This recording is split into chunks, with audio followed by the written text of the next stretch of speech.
Sources of energy चल रहा है आपका क्लास 10 में। रिन्यूएबल सोर्सेज ऑफ एनर्जी में हमारा विंड एनर्जी बचा था, है ना। तो इसे हम पढ़ते हैं। विंड एनर्जी है क्या? सबसे पहले विंड को समझते हैं। हवा क्या होती है? तो moving air is called wind, है ना। हवा जब चलेगी तो उसको हम विंड कहेंगे। अब कोई भी ऑब्जेक्ट अगर मूव कर रही है तो उसमें काइनेटिक एनर्जी होगा। Moving object possesses kinetic energy. In the same way moving wind possesses kinetic energy which is called as wind energy, है ना। तो we can say wind energy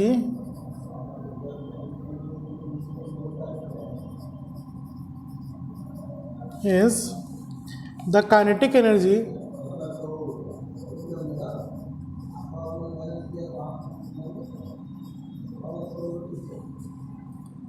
associated with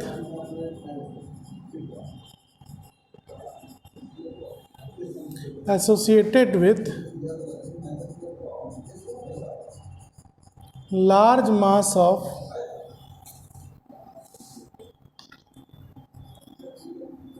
moving air,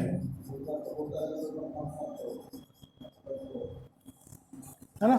कहीं पे हवा का एक बड़ा मास अगर मूव कर रहा है तो उससे जो काइनेटिक एनर्जी जनरेट होगी that is called wind energy. अब ये इस विंड एनर्जी के लिए रिस्पॉन्सिबल कौन है? हमारा solar energy. Solar energy is responsible for wind energy.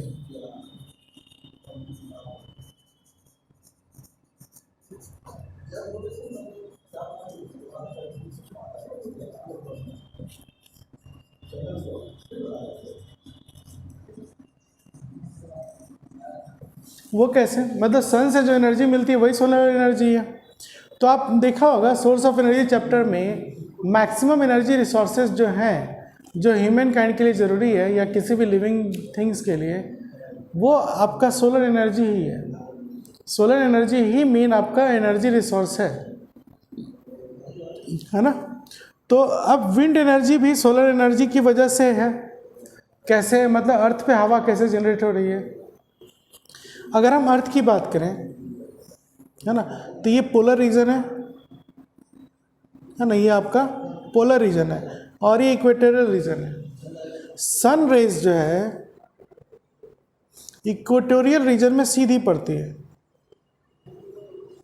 या ये कहें कि जो इक्वेटोरियल रीजन है यहाँ पर टेम्परेचर काफ़ी ज़्यादा होता है, टेम्परेचर इज़ वेरी हाई। तो ये हॉट रीजन हो गया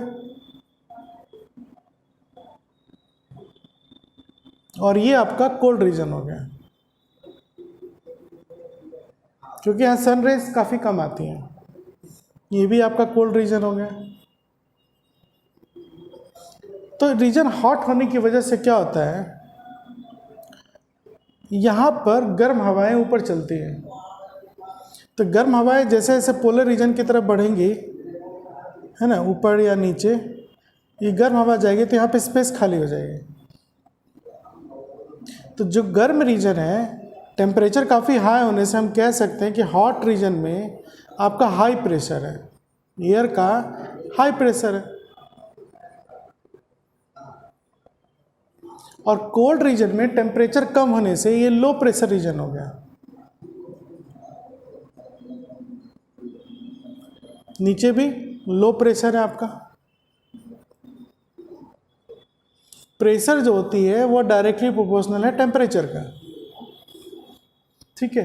अब होगा क्या, हॉट एयर ऊपर जाएगा तो यहाँ पे स्पेस खाली हो जाएगा। तो ये जो कोल्ड हवाएं हैं यहाँ की, ठंडी हवा, ये नीचे आने लगेगी, इस जगह को फिल करने लगेगी, ठीक है। तो एक विंड करंट डेवलप हो जाएगा जो कि हाई प्रेशर से लो प्रेशर में चलता है ना। तो solar energy responsible for wind energy. अब इसकी एडवांटेजेस क्या हैं आपकी? Advantages of wind energy.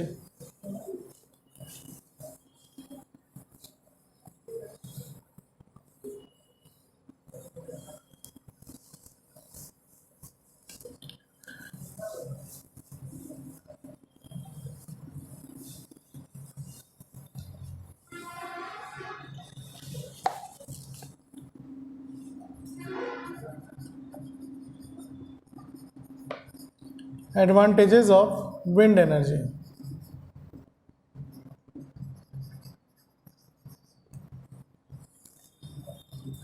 First,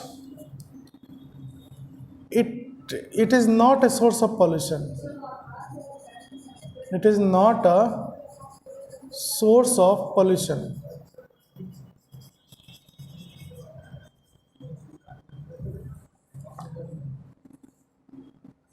It is available free of cost.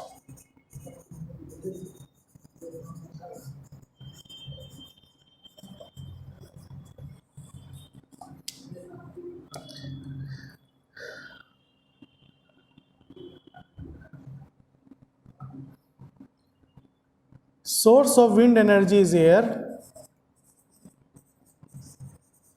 Source of wind energy is moving air. Moving air which is inexhaustible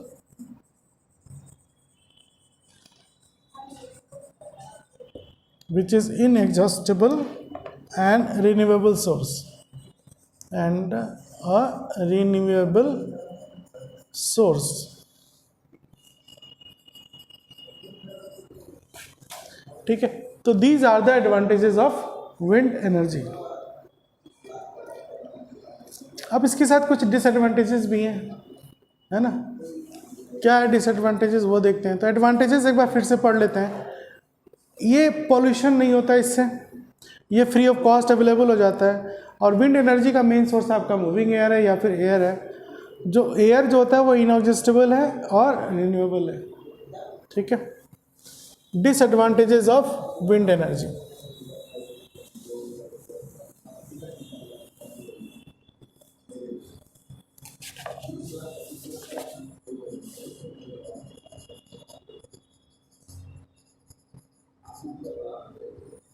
disadvantages of wind energy. अब सबसे बड़ी disadvantages क्या है कि ये हर वक्त अवेलेबल नहीं, हवा हर वक्त नहीं चलती, है ना. सो हम कह सकते हैं it is not available at all the times. Air is not available all the time.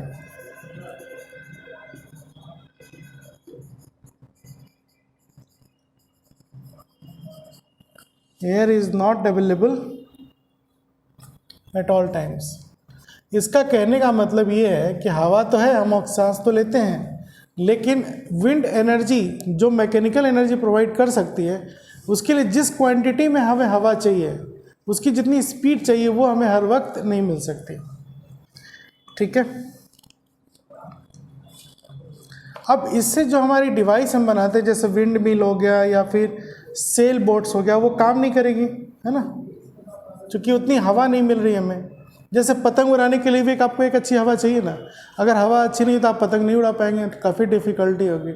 तो कहने का मतलब एक हवा की एक स्पीड चाहिए, और वो स्पीड अगर नहीं है तो हम कुछ विंड एनर्जी जिस बनाने वाले जो डिवाइसेस हैं जैसे विंड मिल है या फिर सेल बोट्स हैं वो काम नहीं करेंगी, है ना. The wind mills and cell boats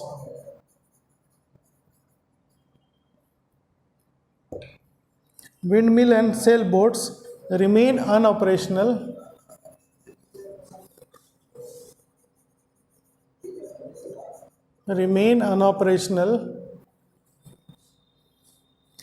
and do no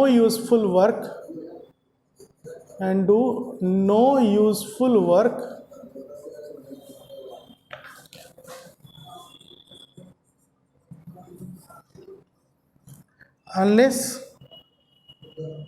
unless there is a plenty of fast blowing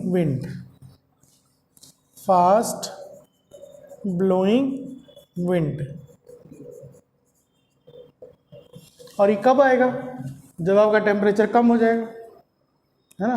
temperature अगर अचानक से कम होगी या प्रेशर अचानक से कम हो जाए तो विंड वो काफ़ी तेज आएगी, तभी ये चीज़ें काम करेगी हमारी। तो ये जो डिवाइसेस हैं विंड मिल्स, ये सब तभी काम करती है उसी रीजन में काम करेगी जहाँ पे प्रेशर, एयर एटमॉस्फेरिक प्रेशर काफ़ी कम हो जाए। The speed of wind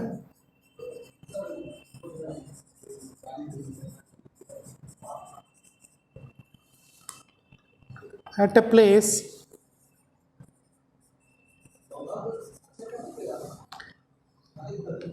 varies with time and season.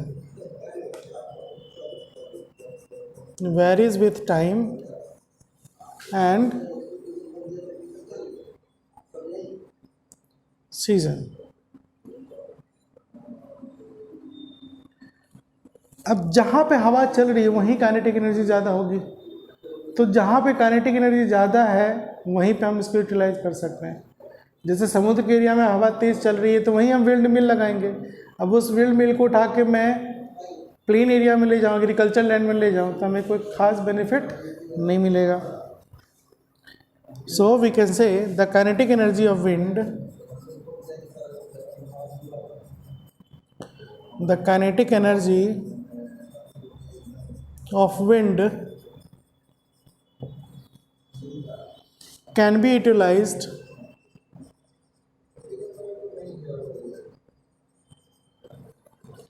only at the site, only at the site.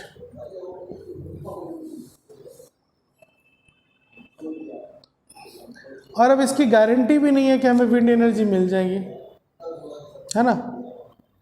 समझ में आ रहा है? क्योंकि हवा हर वक्त नहीं चलेगी।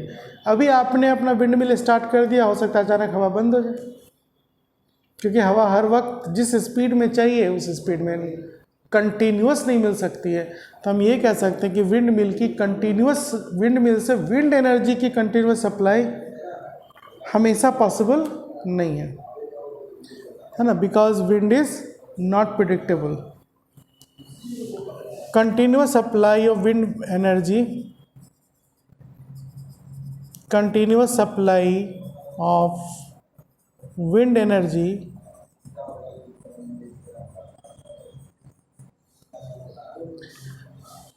is not possible as wind is not predictable, as wind is not predictable.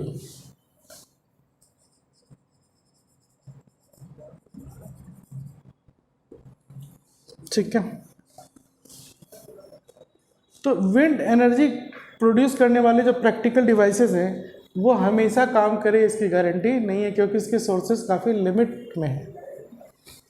ठीक है, तो एडवांटेजेस आपके विंड एनर्जी जो कुछ कुछ हैं वो आपका यही है। आपका air is not available at all the times, इसका मतलब fast blowing air. The wind mills and cell boats remain unoperational and do no useful work unless there is a plenty of fast blowing wind. The speed of wind at a place varies with time and season. The kinetic energy of wind can be utilized only at the site. Continuous supply of wind energy is not possible as wind is not predictable. These are the advantages of wind energy. है ना? अब हम पढ़ते हैं some practical devices which are using wind energy.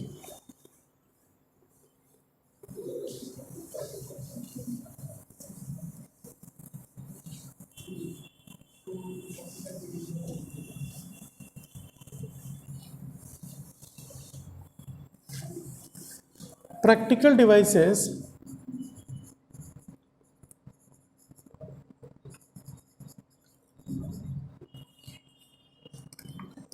making use of wind energy.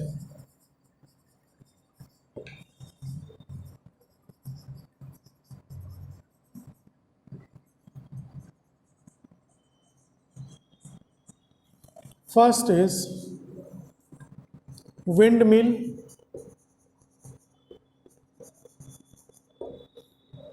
and second is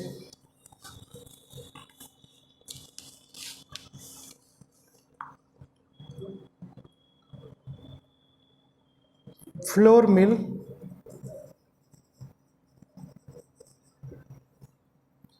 third is wind generator.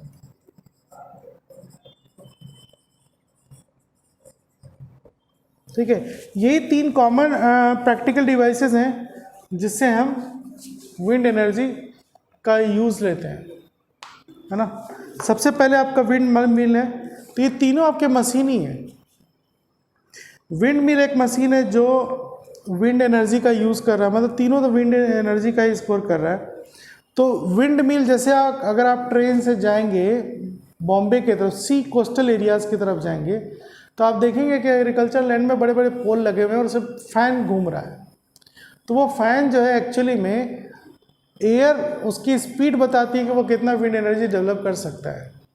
तो अगर speed ज़्यादा होगी तो वो फैन काफ़ी तेज़ घूमेगा, तो फैन के घूमने से मैकेनिकल एनर्जी आएगी, और वो मैकेनिकल एनर्जी से हम इलेक्ट्रिकल एनर्जी जनरेट कर लेंगे, हमें इलेक्ट्रिसिटी मिल जाएगा। ठीक है,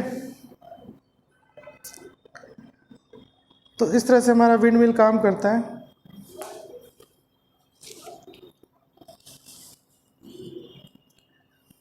फिर उसी तरह से हमारा एक फ्लोर मिल है ना।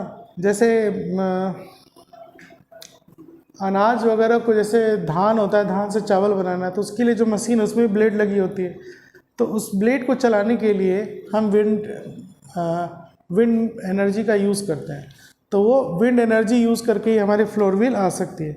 सब में कंसेप्ट वही है कि आपका ब्लेड घूमेगा और ब्लेड घूम करके टरबाइन घूमेगा, या जो भी उसमें रोटेटिंग डिवाइसेस होगी वो घूमेगी, वो उसके घूमने से मैकेनिकल एनर्जी जनरेट होगा, फिर उसे हम अपने पर्पस में यूज़ कर लेंगे। फ्लोर मिल में क्या होता है, मैकेनिकल एनर्जी उसको गार्निश कर देगा, है ना, रोटेट करेगा, ठीक है, फिर उसको अलग अलग कर देगा धान को, तो फ्लोर मिल हो जाएगा। तो डिटेल आपको पढ़ना नहीं है कि वो क्या होता है, कैसे होता है, बस आप समझ सकते हैं कि ये एक एनर्जी को दूसरे एनर्जी में कन्वर्ट करने का एक डिवाइसेस है। Wind generator is a modern generator which is used to generate electricity by using wind energy. When fast moving wind strikes the blades of the wind turbine, then the wind turbine starts rotating continuously. The coil of a small electric generator is attached to the shaft of wind turbine. So when the wind starts rotating and generates electricity, the electricity generated by a single wind turbine is quite small. So in order to generate a large amount of electricity, a large amount of wind turbines are erected over a big area of land. Such a setup, having a large number of wind turbines working at a place to generate electrical energy on a large scale, is called wind energy farm. ठीक है, तो कहने का मतलब क्या है, इन सब में विंड एनर्जी को मैकेनिकल एनर्जी में कन्वर्ट करते हैं, और मैकेनिकल एनर्जी से हम इलेक्ट्रिकल एनर्जी या किसी और फॉर्म में कन्वर्ट कर लेते हैं। ठीक है, तो ये इसकी डिसएडवांटेजेस ज़्यादा है। अब हम पढ़ने जा रहे हैं, ये तो आपके थे कन्वेंशनल सोर्सेज ऑफ एनर्जी, है ना, ये आपका रिन्यूएबल सोर्स था। कन्वेंशनल सोर्स आपकी नॉन रिन्यूएबल सोर्सेज होती है। अब हम पढ़ने जा रहे हैं रिन्यूएबल सोर्सेज ऑफ एनर्जी और non conventional sources of energy. इस चैप्टर का लास्ट टॉपिक है।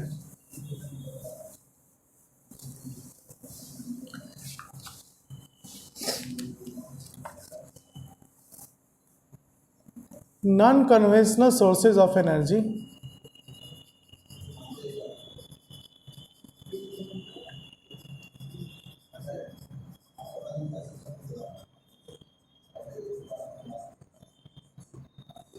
और alternate form of source of energy, alternate sources of energy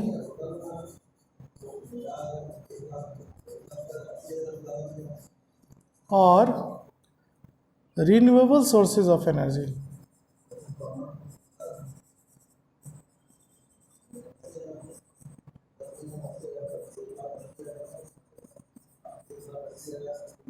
ठीक है, जैसा मैंने पहले भी आपको बताया था, ये इस एनर्जी की सप्लाई हमेशा कांस्टेंट वे में होगी, और इस जो है इनएग्जॉस्टेबल होता है, इसको हम अगेन एंड अगेन रिपीट या यूज़ में ला सकते हैं। तो ऐसे सोर्सेज ही आपकी रिन्यूएबल सोर्सेज ऑफ एनर्जी होती हैं।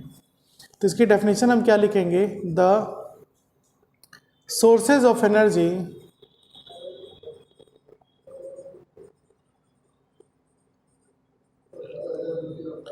which are in constant supply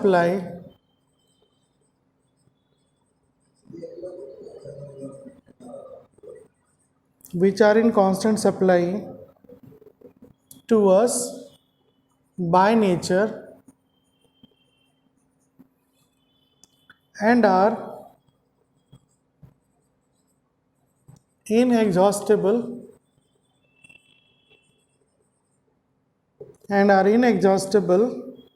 are known as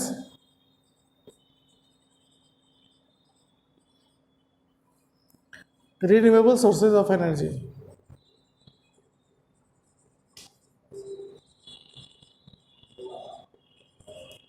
renewable sources of energy. अब इसके एग्जाम्पल क्या क्या हो जाएंगे आपके? Examples are solar energy,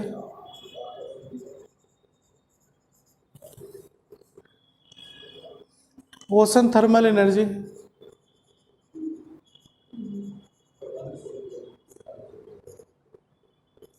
thermal energy, इसको OTE भी कही जाती है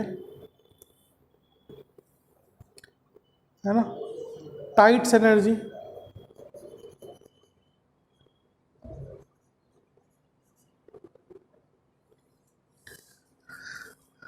विंड एनर्जी जिसके बारे में हम पढ़ चुके हैं अभी, it is a part type of kinetic energy basically, wind energy. Running water means hydro energy,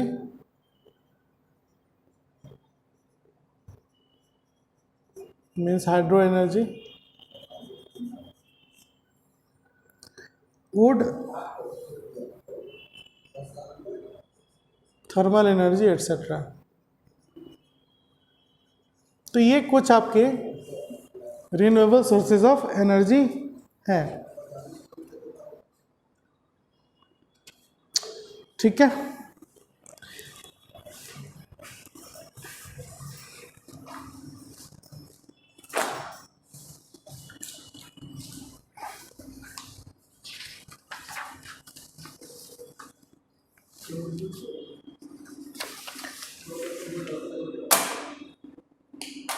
हमारी जो डिमांड है एनर्जी सोर्स की वो दिन बाय डे बढ़ती ही जा रही है। तो इसके लिए हमें नॉन रिन्यूएबल सोर्सेस हमें काफ़ी लंबे टाइम तक एनर्जी प्रोवाइड नहीं कर सकता। आजकल जो मॉडर्न लाइफ चल रही है उसमें हम नॉन कन्वेंशनल एनर्जी का ज़्यादा यूज़ कर रहे हैं, मतलब non renewable sources of energy की हम ह्यूमन काइंड ने कंजर्वेशन ज़्यादा कर रहा है। तो लेकिन हमें अब डिमांड तो बढ़ती जा रही है, उतना demand non renewable resources of energy fulfil नहीं कर सकता। तो उसके लिए हमें टेक्नोलॉजी इंप्रूव करनी पड़ेगी, हमें रिन्यूएबल सोर्सेज ऑफ एनर्जी की तरफ जाना ही पड़ेगा। ठीक है, क्योंकि हमारी पॉपुलेशन बढ़ती जा रही है, हमारी डिमांड बढ़ती जा रही है। ठीक है, इसलिए रिन्यूएबल सोर्सेज ऑफ एनर्जी हमारे लिए काफ़ी इम्पॉर्टेंट है, हम सबको इसकी तरफ ध्यान देना चाहिए। और ये हमारी इन्वायरमेंट फ्रेंडली भी होती है, इससे हमें पॉल्यूशन भी कम देखने को मिलेगा। तो इसमें हम सबसे पहले पढ़ते हैं सोलर एनर्जी।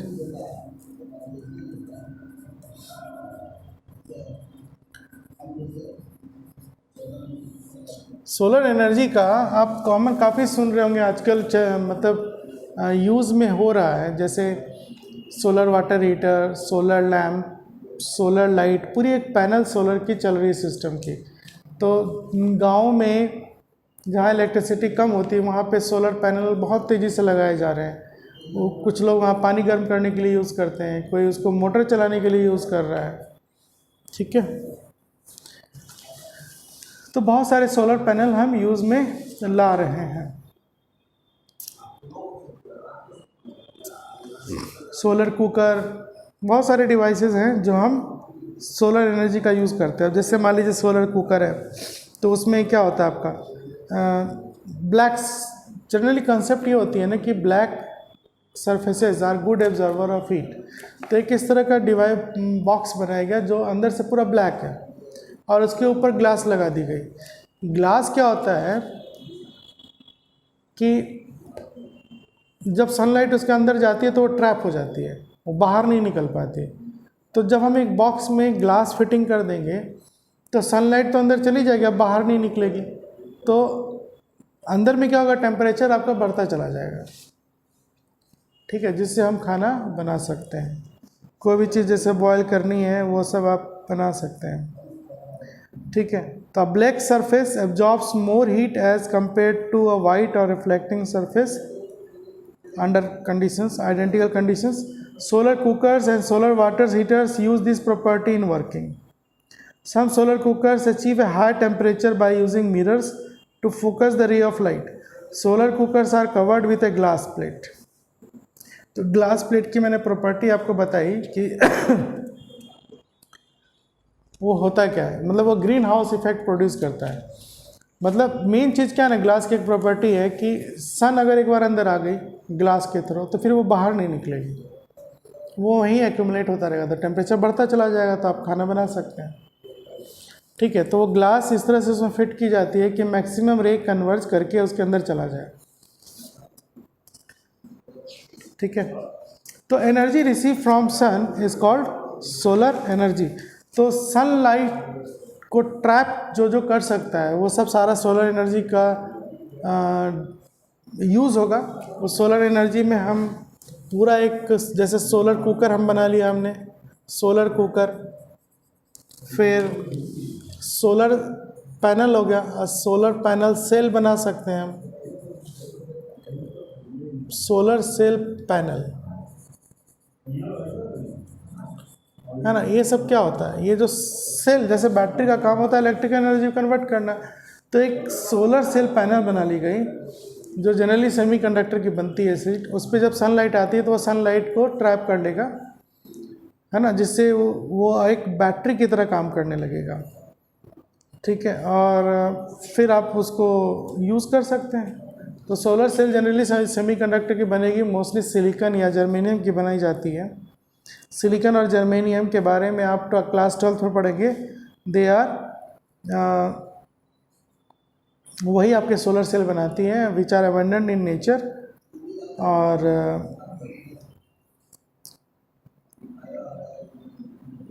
लार्ज स्केल पे देखा जाए तो वो थोड़ा कॉस्ट उसकी कम आती है। ठीक है, तो यही आपका सोलर एनर्जी। अब सोलर सेल पैनल से आप बहुत कुछ बना सकते हैं।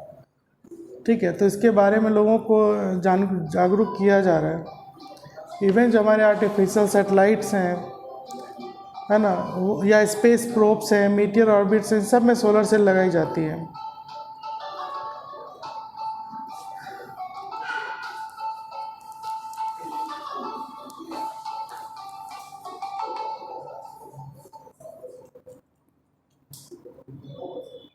Hello,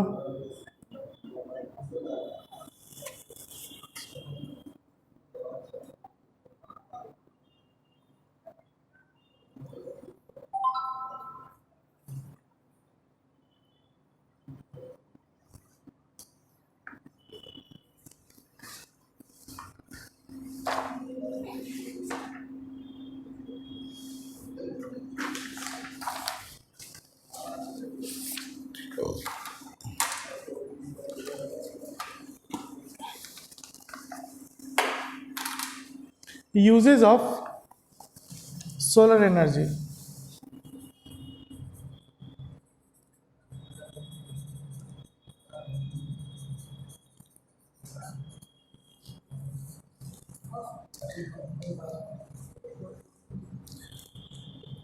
solar cooker absorbs solar energy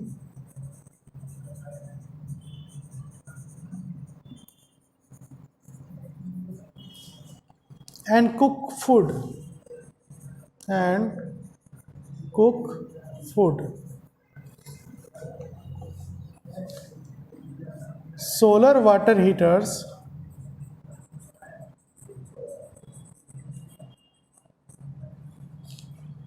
are used for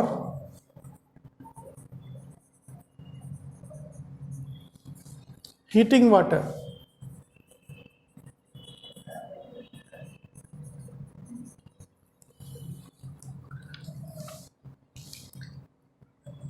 solar cell converts solar energy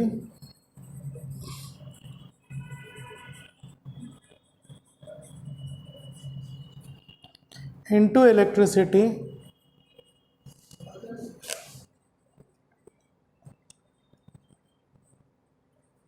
to run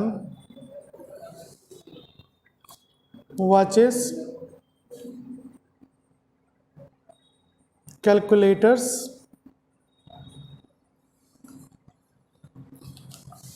and in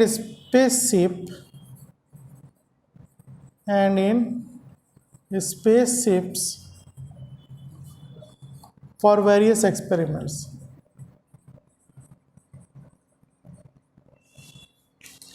For various experiments.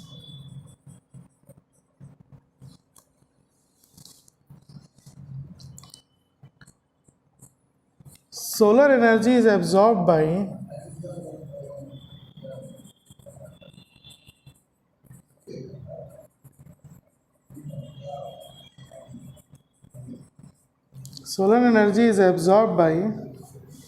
green plants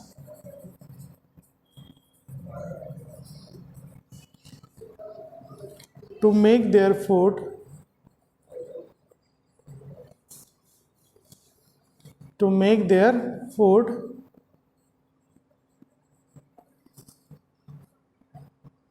by photosynthesis.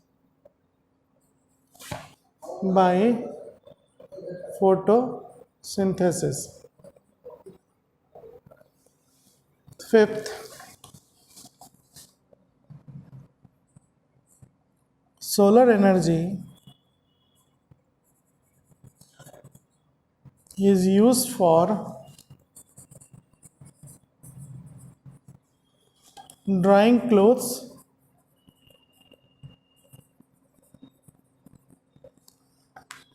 and food grains.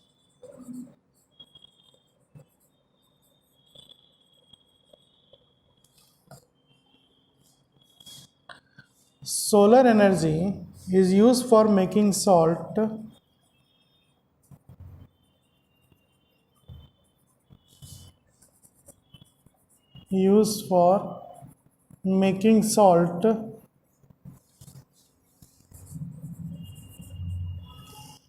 from seawater.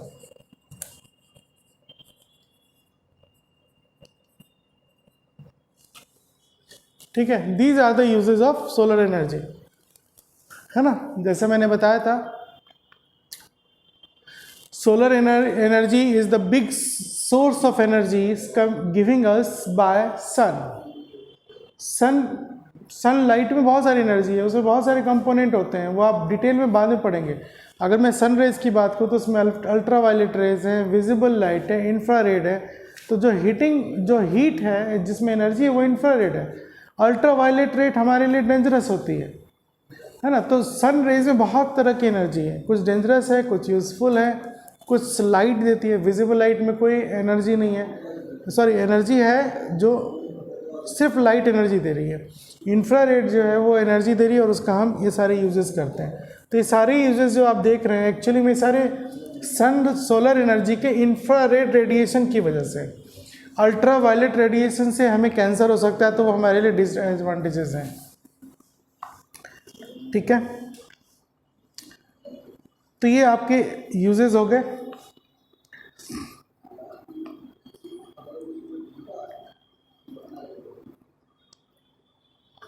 अब इन सब के साथ कुछ लिमिटेशंस भी हैं। Limitation क्या है हमारी? It is not available at night, रात को ये अवेलेबल नहीं है।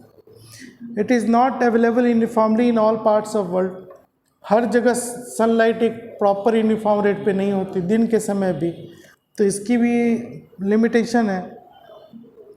सनलाइट जो है वो डिफ्यूज़ फॉर्म में मिलती है अर्थ के ऊपर, तो इसलिए कुछ उसका किसी एक पार्ट को ही हम यूटिलाइज कर सकते हैं, है ना। सीजन चेंज होती रहती है, कंटिन्यूसली क्लाइमेट वेरिएशन होता रहता है, इसलिए ये सारे पैनल जो है हर वक्त काम करेंगे इसकी गारंटी नहीं होती है। ठीक है, तो ये थी आपकी सोलर एनर्जी। अब हम पढ़ेंगे energy from the sea. Now we are going to study energy from the sea.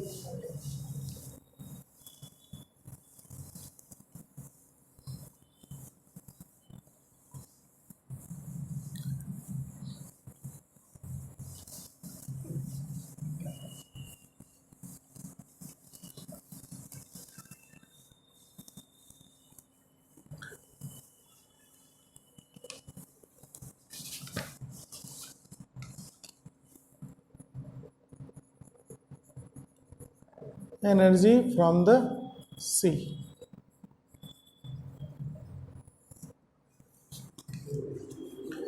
इसमें हमें सबसे पहले टाइडल एनर्जी पढ़नी है. देखिए इसमें पढ़ना क्या क्या है आपको. पहला है टाइडल एनर्जी,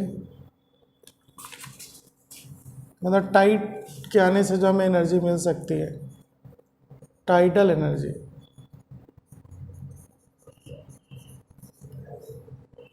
ठीक है. दूसरा है आपका वेव एनर्जी.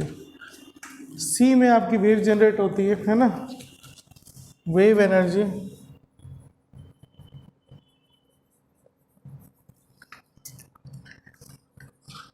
एक्चुअली ये सब काइनेटिक एनर्जी के ही फॉर्म है. फिर आपको ocean thermal energy, ocean thermal energy. तो ये जो तीन एनर्जी रिसोर्स मेनली हैं वो आपके एनर्जी फ्रॉम द सी है. ठीक है. तो अब हमें इसके बारे में डिटेल में पढ़ना है. अब सबसे पहले अगर हम टाइडल एनर्जी को देखें तो टाइडल एनर्जी क्या है आपका.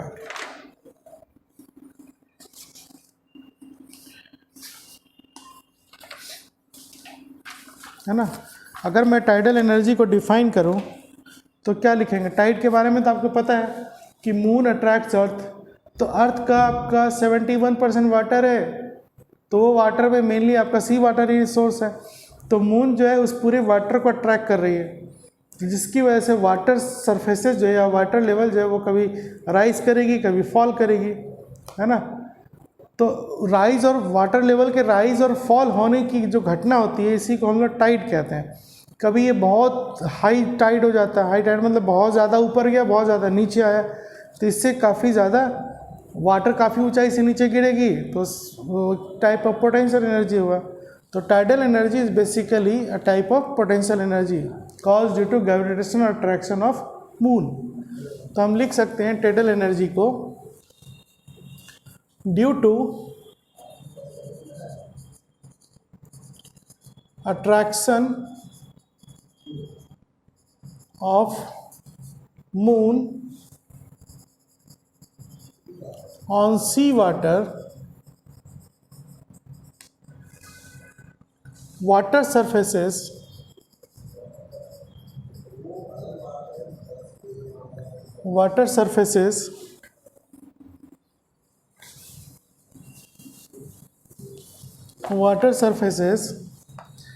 rises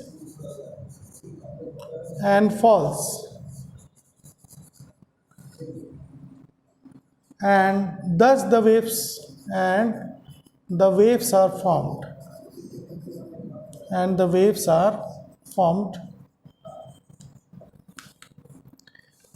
these waves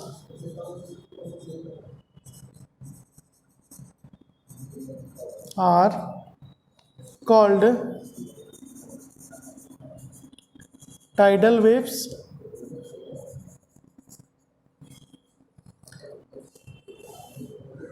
and energy possessed by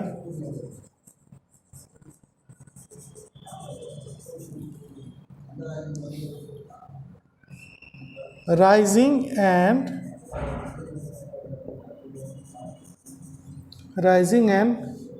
falling water tides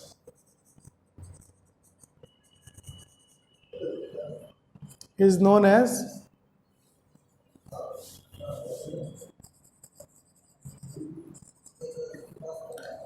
tidal energy.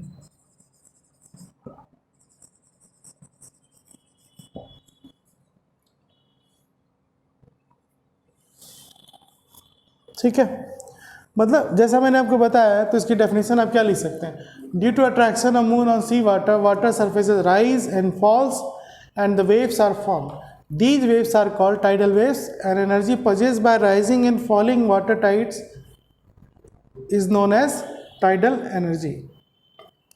ठीक है, rise of ocean wave is called high tide, rise of ocean water इसको हम लोग क्या बोलेंगे, high Tide.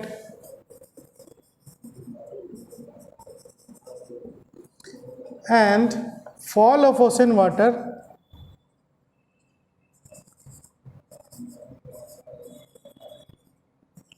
fall of ocean water is called low tide।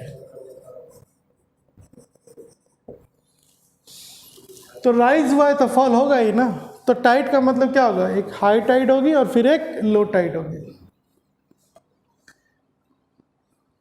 ठीक है, हिंदी में इसी वेव्स को हाई टाइड और लो टाइड जो एक फिनोमेना है, इसी को हम लोग हिंदी में कहते हैं ज्वार भाटा, ज्वार भाटा।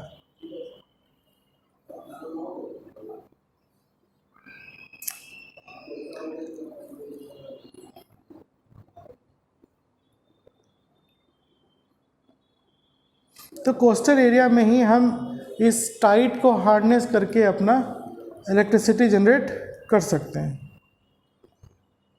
तो इसकी भी लिमिटेशन है, जनरली हाई तो हमेशा काफ़ी हाई तो होगी नहीं, अब कुछ हाई हुआ वो हमारे किसी काम का नहीं है ना। तो एक सिग्निफिकेंट हाई टाइड जिससे हम एनर्जी यूज़ कर सकते हैं वो कभी कभी होती है, तो एक लिमिटेशन हो गई हमारी।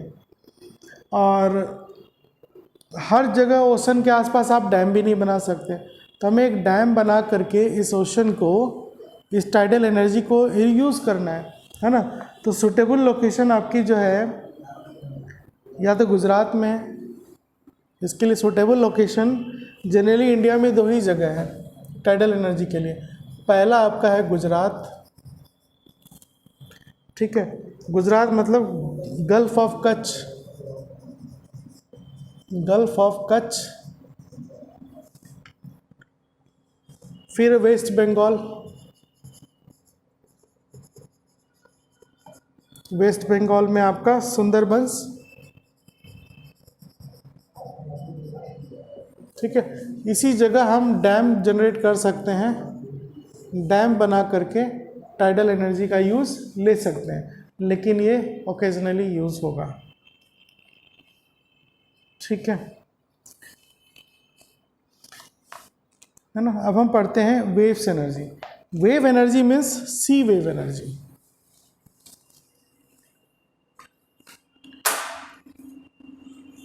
Wave energy means sea wave energy.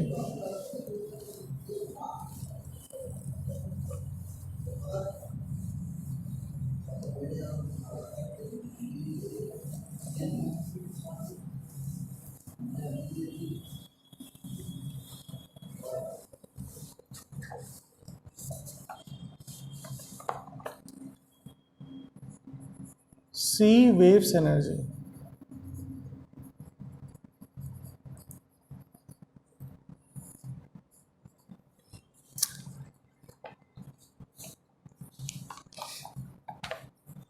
Due to the blowing of wind,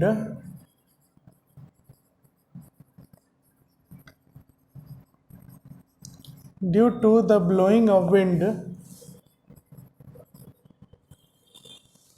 on the surface of ocean,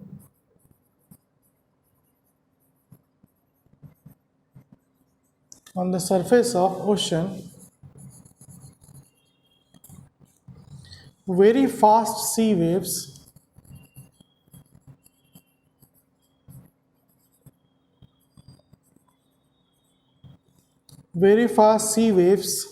move on its surface.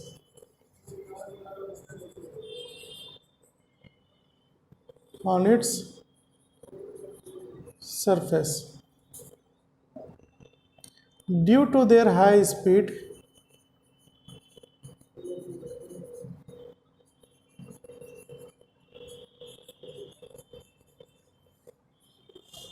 due to their high speed, sea waves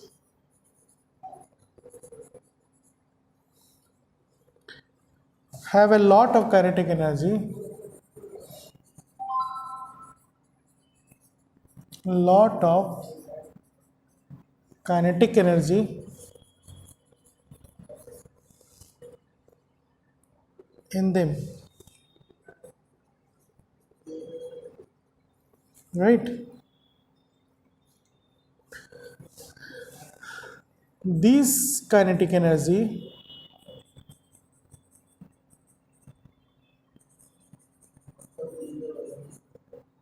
from sea wave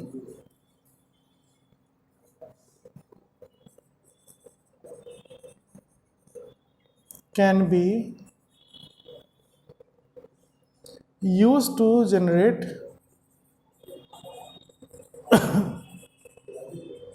electricity,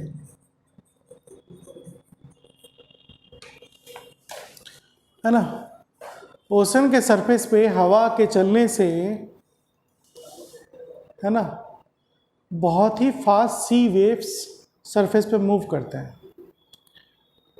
इनकी high speed की वजह से सी waves में बहुत ज़्यादा kinetic energy होती है। इस काइनेटिक एनर्जी को यूज़ करके हम इलेक्ट्रिसिटी जनरेट कर सकते हैं, है ना। तो इस तरह की जो एनर्जी हमें मिलेगी उसी को हम कहेंगे सी वेव्स एनर्जी। अब बात आ जाती है कि इसको यूज़ कैसे किया जाएगा। ये तो आइडिया है कि हम ऐसा इसको कर सकते हैं, और लोग कहीं कहीं की भी जाती है। तो वही है, आपको इस काइनेटिक एनर्जी को यूटिलाइज करना होगा। वहाँ पे कुछ ले जाइए ब्लेड टाइप का, है ना। तो जो जियोलॉजिस्ट हैं वो इस पे कंटिन्यूस काम कर रहे हैं, मतलब कुछ बनाएंगे मशीन वहाँ पे कि उस वाटर को टरबाइन पे चलाया, स्ट्राइक कराया, टरबाइन चलेगी तो इलेक्ट्रिसिटी आएगी। तो अब ये बहुत तरह की लिमिटेशन है। आप मान लीजिए मशीन लगा दिए और इलेक्ट्रिसिटी जनरेट होगी तो एक फिक्स रेट पे आनी चाहिए। मशीन को तो एक तरह साथ चलना है, एक स्पीड में चलना है, लेकिन जो काइनेटिक एनर्जी आएगी वो हो सकता है यूनिफॉर्म रेट पर ना आए, है ना।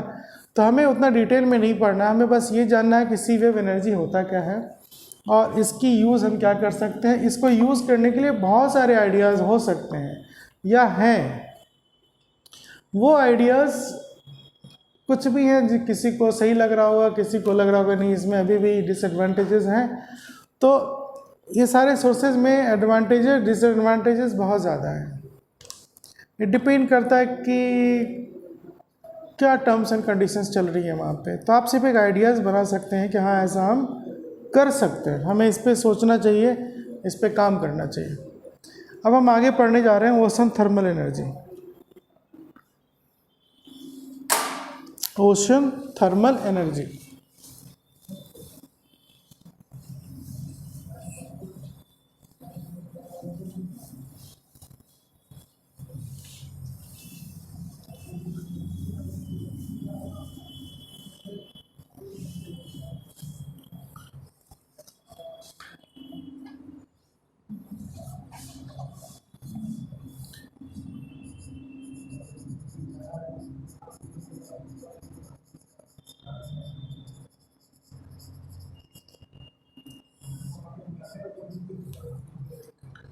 the energy due to difference in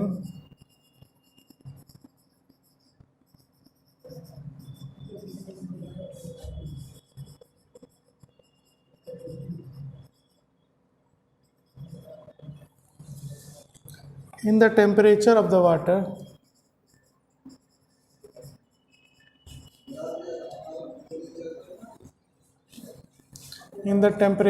water at the surface of the ocean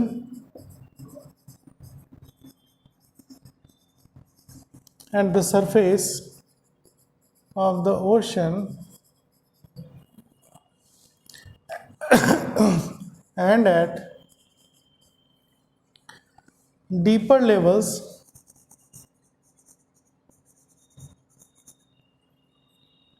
is called ocean thermal energy.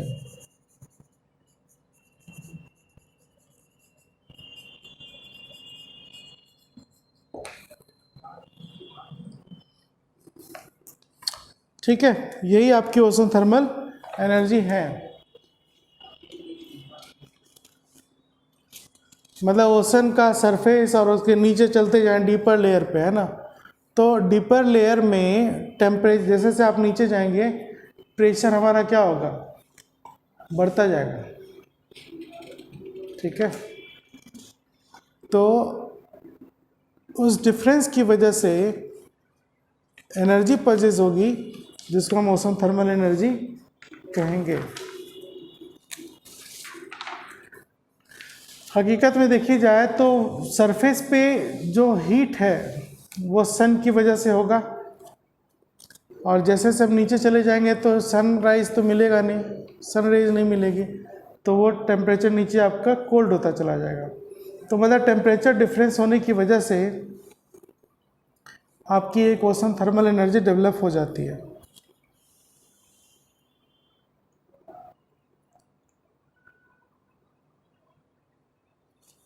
कहने का मतलब जो एनर्जी फ्रॉम द सी है, इसकी आइडियाज़ तो काफ़ी अच्छी लगती है, लेकिन इसका कॉमर्शियल यूज़ करना काफ़ी डिफ़िकल्ट है ना। कॉमर्शियल यूज़ करने के लिए अभी भी हम बहुत सारे काम करने पड़ेंगे हमें इसके लिए। ठीक है,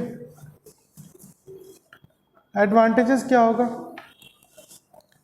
इसका आप 24 आवर यूज़ कर सकते हैं पूरे साल, और इससे कोई पॉल्यूशन भी नहीं होगी। तो हम कह सकते हैं advantages of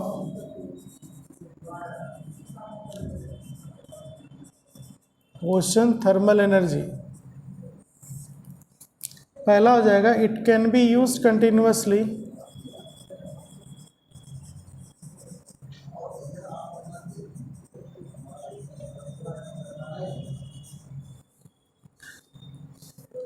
(24 hours a day)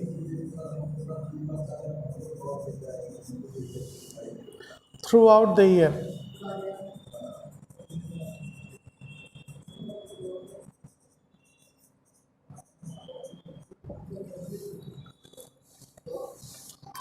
Second, it is a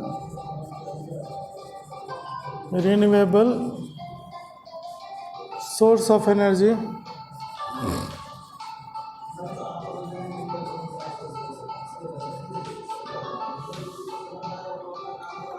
and its use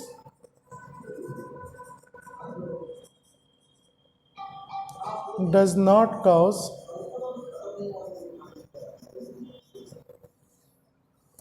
any pollution.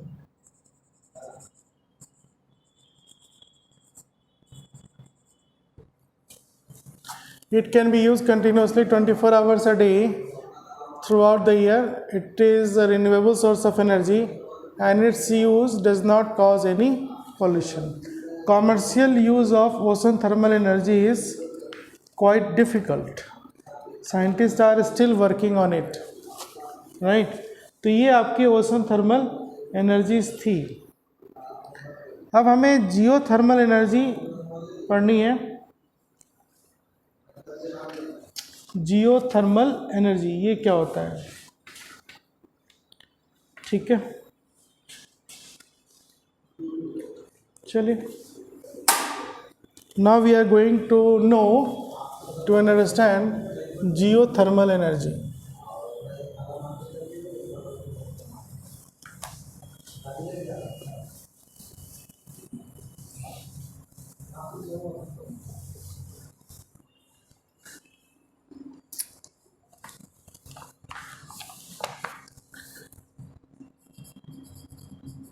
Geothermal energy.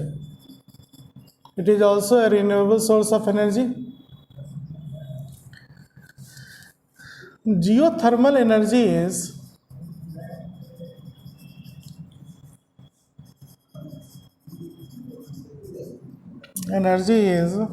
the heat energy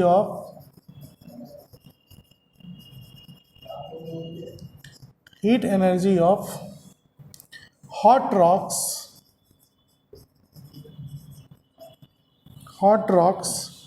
present inside the earth.